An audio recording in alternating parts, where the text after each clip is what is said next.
ఒక ఆయన రోజు పొద్దున్నే లేచేవాడు, అమరావతి ఊళ్ళో బతికేవాడు. ఆయన నదికి వెళ్ళి స్నానం చేసేవాడు, వచ్చేవాడు, గుళ్ళోకి వెళ్ళి దేవుడు శివుడి మీద చెంబుడు నీళ్లు పోసేవాడు. ఇంటికి వచ్చి వాళ్ళ ఆవిడికి ఏ కూర వండాలో చెప్పేవాడు.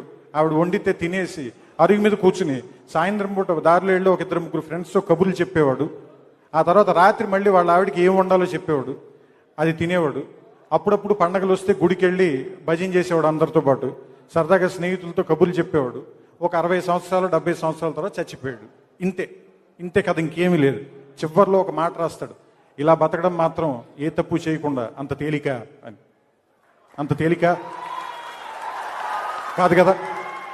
ఎందుకంటే రోడ్డు మీద వెళ్తూ ఉండగా ఒక అమ్మాయి కనిపిస్తుంది, కనిపించగానే ఒక ఏలేయాలనిపిస్తుంది. వేయకుండా ఇంటికి వెళ్ళిపోండి, అంత తేలిక అది. ఏ తప్పు చేయకుండా బతకడం అంత తేలిక కాదు. మామూలుగా బతికి చచ్చిపోయిన వాళ్ళే మహానుభావం.